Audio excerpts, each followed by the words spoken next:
Hello, bienvenue dans une nouvelle vidéo recette. Comme tu l'as vu dans le titre, je te partage 7 recettes saines à faire pour la semaine. Rien de compliqué et cette fois-ci, il y a de la viande. Si tu ne consommes pas de viande, il suffit juste de retirer cette partie de la recette et d'ajouter soit des pois chiches, soit des haricots rouges, soit des haricots blancs, des lentilles, enfin bref. Tu adaptes la recette selon ton mode d'alimentation. Avant de commencer la vidéo, je t'invite à me suivre sur Instagram. Sur mon compte Instagram, je partage pas mal de bons plans en story, ma bonne humeur, bien évidemment, mes galères, bien évidemment, parce que je sais que certains d'entre vous adorent ça. Et je te partage également quelques recettes et des séances de sport. Bon, j'arrête de parler et let's go pour la recette. Pour la première recette, ce sera des falafels de pois chiches. Et pour cela, il te faudra une boîte de pois chiches. Je te conseille de conserver ton bocal en verre car il te servira à conserver autre chose telles que des graines de céréales, des pépites de chocolat, de la farine, des pâtes, enfin bref, ce que tu veux. Enrince bien les pois chiches. Verse le pois chiche dans le bocal en verre de ton hachoir. Ajoute les émincés d'un oignon.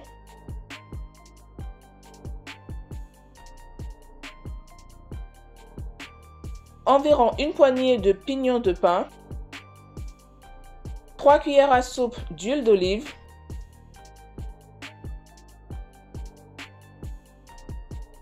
on passe aux épices. Il te faudra du persil, de l'ail, du poivre, du curry et des herbes de Provence, sans oublier le sel bien évidemment.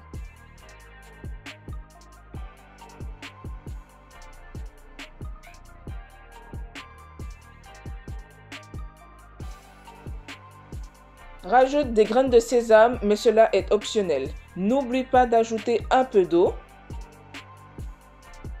Et on mixe le tout.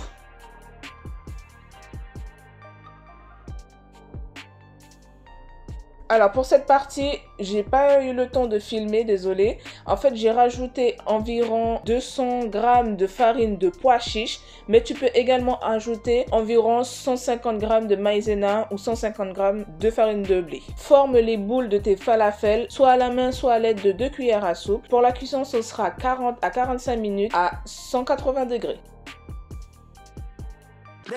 Et voilà le résultat. Accompagne ces falafels de pois chiches d'une bonne salade verte.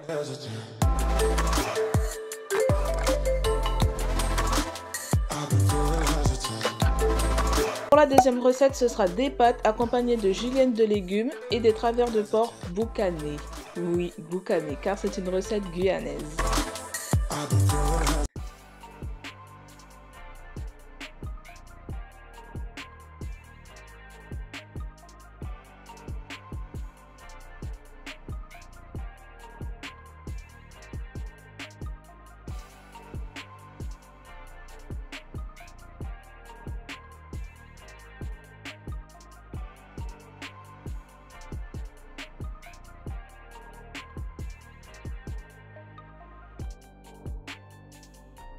Passons à la préparation des juliennes de légumes. Verse les légumes dans la casserole, ajoute un peu d'eau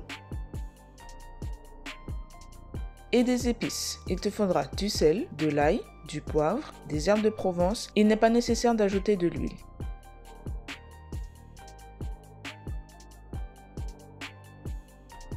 Rajoute de temps en temps un peu d'eau et n'oublie pas de mélanger constamment les juliennes de légumes pour éviter que les légumes ne collent au fond de la casserole.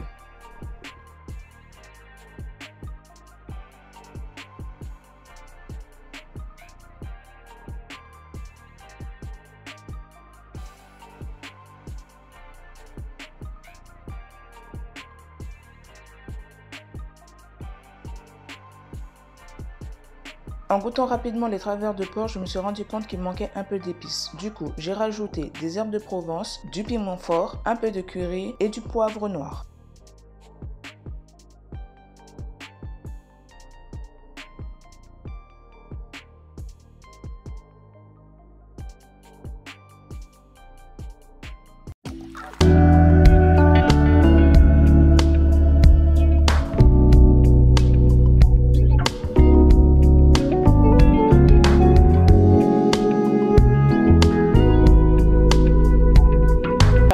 il te faudra des pommes de terre que tu découpes en morceaux, mets-les à bouillir. Une fois que c'est prêt, égoutte les pommes de terre et réserve-les de côté.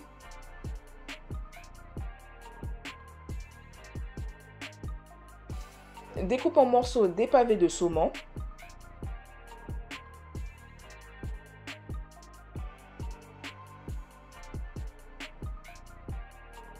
Pour l'assaisonnement du saumon, il te faudra du jus de citron, du sel, du poivre, des herbes de Provence, de l'ail, un mélange des 5 épices. On mélange bien le tout avant de les incorporer aux pommes de terre.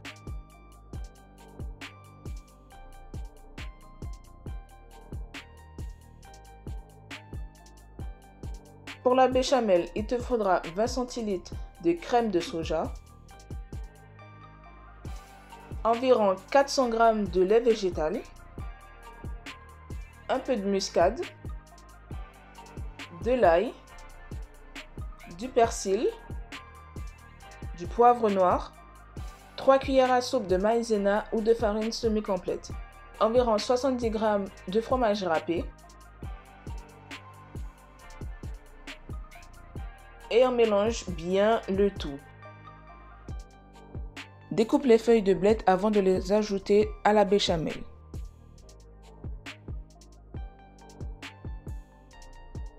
Rajoute des lamelles d'oignon. Mélange bien le tout. Et enfin, tu peux verser le mélange de béchamel et de feuilles de blettes aux pommes de terre et au saumon. Répartis bien le tout en faisant attention à ne pas trop écraser les pommes de terre. Et voilà, c'est parti pour 40 à 45 minutes à 190 degrés. Bien évidemment, le four était préchauffé à 210 degrés. Et voilà le résultat. Ok, le plat est moche, je te l'accorde. Mais crois-moi que le goût y est. Accompagne ton gratin de pommes de terre d'une bonne salade verte. Et oui, on ne change pas une équipe qui gagne. La quatrième recette est un banana bread à la noix de coco, mais façon muffin. Pour cette recette, il te faudra 2 bananes mûres. Plus la banane sera mûre, moins tu rajouteras de sucre. On écrase le tout à l'aide d'une fourchette. Ajoute 3 œufs. Puis ajoute 100 g de sucre de canne.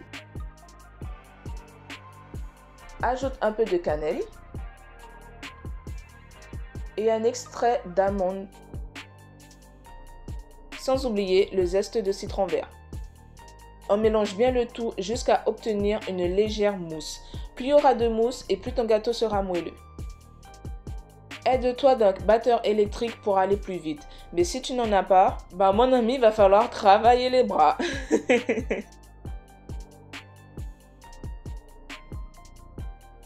Ajoute 200 g de farine de blé ou 200 g de flocons d'avoine mixés, donc de la farine d'avoine.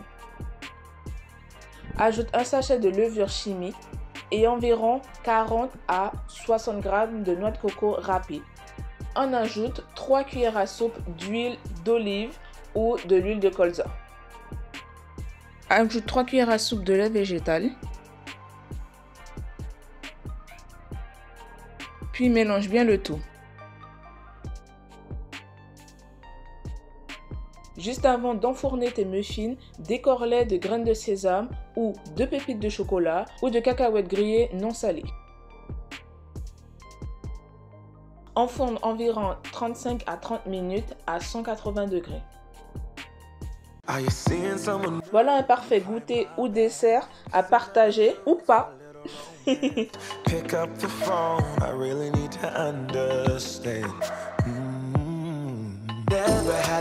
Et pour finir, dans cette série de meal prep, je prépare un crumble aux pommes, un classique. Pour cela, il te faudra environ 4 ou 6 pommes. Tu les découpes en morceaux. Ajoute un peu de jus de citron et un peu d'arôme. Pour ma part, c'était de l'arôme d'amande. Mélange bien le tout. Pour le crumble, il te faudra 150 g de flocons d'avoine mixés. Ajoute environ 1 à 2 cuillères de farine semi-complète. Ajoute un peu de cannelle, un peu de zeste de citron, 1 ou 2 cuillères de noix de coco râpée. Oui, tu as bien entendu. Cela donnera un meilleur goût, je t'assure. Découpe 130 g de beurre. Ajoute 130 g de beurre et 80 g de sucre de canne. Mélange bien le tout jusqu'à obtenir une boule de pâte. Que tu éminceras sur les pommes. Cela formera ton crumble. Enfourne 30 minutes à 180 degrés. J'ai oublié de filmer le résultat final, mais tu t'en doutes que cela a été très bon. Tu as préparé des repas sains, faciles, nourrissants et surtout gourmands. N'oublie pas de ramener quelque part dans ta lunchbox pour le travail ou pour la fac. On se dit à très vite, prends soin de toi, mange avec plaisir et gourmandise. On n'oublie jamais la gourmandise. Allez, besos my friend. Yeah.